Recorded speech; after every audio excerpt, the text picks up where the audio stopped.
La llave que nadie ha perdido. La poesía no sirve para nada, me dicen. Y en el bosque los árboles se acarician con sus raíces azules y agitan sus ramas el aire, saludando con pájaros la cruz del sur.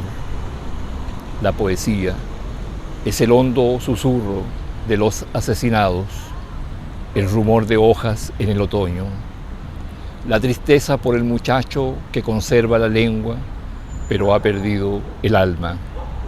La poesía. La poesía es un gesto, un sueño, el paisaje, tus ojos y mis ojos, muchacha, oídos, corazón, la misma música. Y no digo más, porque nadie encontrará la llave que nadie ha perdido. Y poesía es el canto de mis antepasados, el día de invierno que arde y apaga esta melancolía tan personal.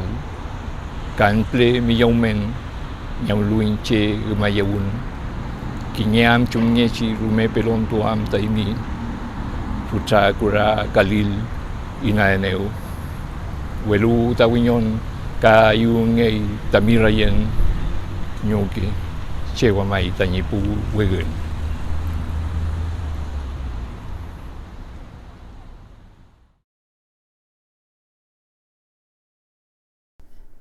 Acabamos de escuchar el poema La llave que nadie ha perdido, leído por su autor Elikura Chihuaylaf Nahuelpan. He vuelto a leer el ensayo publicado en 1999, Recado confidencial a los chilenos, y veo que sigue siendo vigente. Ojalá pueda motivar a quienes no han leído a este extraordinario poeta mapuche, Premio Nacional de Literatura en el año 2020. ¿Quién es Elikura Chihuaylaf Nahuelpan? Él se define como oralitor y poeta mapuche. Escribe en mapudungún y castellano. Nació en 1952 en la 9ª región, en la comunidad de Quechurehue. Se trasladó con su familia al pequeño pueblo de Cunco, en el que terminó la escuela básica y de cuya comuna ha sido nombrado hijo ilustre. Luego de completar la enseñanza media en el internado del Liceo de Temuco, realizó sus estudios superiores en la Universidad de Concepción, cultivando paralelamente el oficio de la poesía. Obstetra de profesión, fue secretario general de los escritores en lenguas indígenas de América entre 1997 y el año 2000. También fue integrante del directorio de la Corporación Noralínea de Defensa de los Derechos Humanos. Ha publicado diversos libros de poesía, entre ellos El invierno y su imagen, en 1977, En el país de la memoria, en 1988, A orillas de un sueño azul, en el año 2010. Su última publicación en el 2023 se intitula Nubes y sueños en el azul. Su poesía ha sido denominada poesía etnocultural. Según Memoria Chilena, sitio web de la Biblioteca Nacional de Chile, Elikura Chihuaylaf pertenecería a la generación de los años 70, junto con autores como Raúl Zurita, con quien ha estado en el quehacer poético a través de recitales y publicaciones. Se le ha asociado también a los autores que comienzan su actividad poética luego del golpe de Estado de 1973. La generación, entre comillas, denominada alternativamente de la diáspora y el exilio interno, o, como la caracterizara la académica Soledad Bianchi en su libro Una generación dispersa, poesía chilena, miradas, enfoques, apuntes, en 1990. La poesía mapuche de fines del siglo XX es definida por la voluntad de reivindicar pautas culturales indígenas, históricamente desplazadas en el panorama de la poesía chilena. Aunque no de manera exclusiva, esta poesía se emparenta con los discursos públicos mapuche y los problemas de sus comunidades. El panorama actual, desde la década del 90 en adelante, ha traído consigo el surgimiento de nuevos sujetos mapuche en el campo intelectual y en el contexto urbano, los que dan cuenta de la heterogeneidad del mundo mapuche. es el caso de poetas como José Ancán, Maribel Mora Curriao, Pablo Urimilla, Roxana Miranda Rupailaf, Adriana Paredes Pinda, David Añiñir. Helicura Chihuailaf ha desempeñado el papel de mediador cultural al ser una de las voces más representativas en la apelación crítica al Estado chileno, reivindicando el diálogo intercultural por medio de su intensa labor como traductor español mapudungún. Su labor como traductor ha sido un valioso aporte en la aplicación de políticas educacionales bilingües español-mapudungún y en los esfuerzos por afianzar los puentes que den lugar a un diálogo equitativo con las culturas indígenas. En 1996, Helicura Chihuailaf antologó y tradujo la poesía de Pablo Neruda en Todos los Cantos. Además, estuvo a cargo de la versión al mapudungún de la Araucana de Ercilla, publicada en 2006. Tradujo la obra de Víctor Jara, Canto Libre, en 2007. En 2009 compiló la edición bilingüe de Poesía y Prosa Chilena del siglo XX para estudiantes, cuya traducción al mapudungún estuvo a cargo de Manuel Manquipí Cayul, profesor y lingüista mapuche que falleció en Temuco el mes de abril de 2010. La diferencia radical que asume el Estado mapuche respecto del chileno ha permitido instalar el tema de la otredad en la cultura chilena y promover la relectura y reescritura de la historia, así como volver a formular preguntas en torno a las identidades nacionales desde una perspectiva étnica. Una de las propuestas centrales de Helicura Chihuailaf es la oralitura, la escritura ejercida al lado de nuestra fuente, dice él. La agrupación musical Calfu, fusión musical latinoamericana, que quiere a través de su arte visibilizar la cosmovisión mapuche y ser un puente entre la chilenidad y los pueblos originarios, realizó un trabajo inspirado en los poemas del escritor.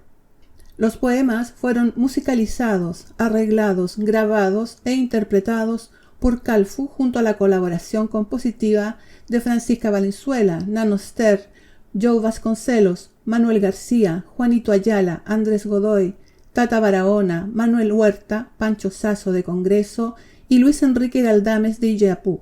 También el tenor pehuenche Miguel Ángel Pellao y Beatriz Pichimalén.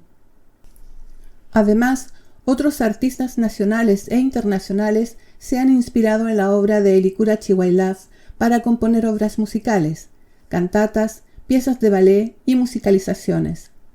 Entre estos artistas están Roger Waters, Juana Fe, Inti Illimani, Eduardo Peralta, Pedro Villagra y la Pedro Band, Mauricio Gutiérrez, Eduardo Cáceres, el ensamble Bartók, Titín Molina y Karen Connolly.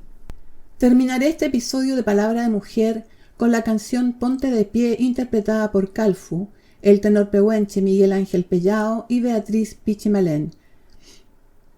A continuación, leeré la introducción del ensayo Recado Confidencial a los chilenos, ensayo ejemplar en el establecimiento del diálogo intercultural entre la cultura chilena y la mapuche.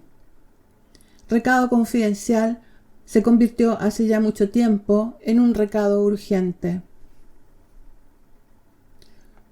Durante los 2 meses que trabajé en el presente texto, muchas veces recordé mis andanzas junto a mi hermano Carlitos, en los bosques milenarios de la tierra de mis abuelos, en mi comunidad. Sabíamos a dónde íbamos, a dónde teníamos que llegar, pero las hojas del otoño o la nieve del invierno, y sobre todo la enmarañada vegetación de la primavera, solían ocultar las débiles huellas que nosotros mismos habíamos dejado. Así, muchas veces tuvimos que volver al punto de partida y rehacer el trayecto. En cada uno de esos nuevos intentos del aparente error, entre comillas, aprendimos algo distinto. De lo efímero, las flores, las mariposas, los hongos, los insectos, y de lo permanente, la lluvia, los árboles, los animales, las aves, el aroma, el sonido de los esteros, el viento y los sueños. preguntándome cuál será el modo, la vía mejor para iniciar y ojalá consolidar una verdadera conversación con el pueblo chileno, con el ciudadano común. Con usted me instalé en mi escritorio a escribir lo que pensaba sería una carta confidencial a los chilenos. Varias decenas de páginas se fueron acumulando sobre él. En mi jornada de trabajo me detenía a ratos para observar el movimiento de las ramas del folle canelo, nuestro árbol principal, y de las ramas del guaye que desde hace años crecen en el patio de mi casa, o para vagar en el cielo azul o nuboso o estrellado. Mas el ruido del tráfago de la ciudad era el recordatorio de que debía persistir en la tarea. Confiando en la validez que tiene el expresar una opinión personal respecto de lo que sucede con la cultura, con el pueblo al que uno pertenece, por lo tanto, con uno mismo en la diversidad que se es en su historia, seguí entonces adelante. Pero mi condición, mi convencimiento de ser un oralitor, es decir, de que nuestra escritura la ejercemos al lado de nuestra fuente, la oralidad de nuestros mayores, me llevó a viajar hasta las zonas en que nuestras comunidades están sufriendo, ahora, más fuertemente, la violencia generada por el Estado chileno. Llegué entonces a las comunidades de Lumaco, Traillén y Alto Biobío, y a Quinquén, en la zona de Lonquimay. De regreso a Temuco, otra vez a orillas del bosque de la escritura, resolví rehacer el trayecto. Me digo, ¿cuánto conoce usted de nosotros? ¿Cuánto reconoce en usted de nosotros? ¿Cuánto sabe de los orígenes, las causas de los conflictos de nuestro pueblo frente al Estado Nacional? ¿Qué ha escuchado del pensamiento de nuestra gente y de su gente que, en la búsqueda, antes que todo, de otras visiones del mundo, que siempre enriquecen la propia, se ha comprometido con el entendimiento de nuestra cultura y nuestra situación? Nos conocemos tan poco, aunque recientemente, como sueños, hemos efectuado también ocasionales encuentros que se han convertido solo en un mirarnos desde más cerca y que, disculpándonos mutuamente esta especie de conformidad, al menos han evidenciado la enorme distancia en la que nos encontramos mapuche y chilenos. Aún en la misma geografía, campos y ciudades que sí compartimos entre comillas. Hecho, este último, que incluso en la negación nos ha influenciado en ambas direcciones, claro. ¿Cómo intentar comprender todo eso? Es la razón por la que le entrego este recado lleno de cifras y de datos jurídicos necesarios, por lo mismo inevitables, para establecer puntos comunes de conversación en la dualidad del acuerdo y del disentimiento.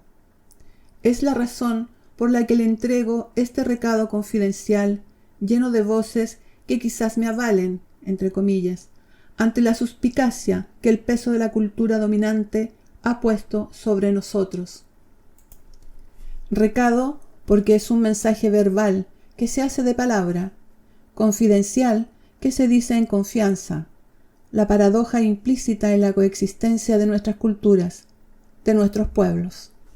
Elikura Chihuaylaf Nahuelpan.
pika wetu alaini nutrangka yaini wau yaini mai mana wanyang kun nye waita mi felen rema puta anli wini wau pipa funta mi pu facaka chayen trane lai win apuem chempi wala yin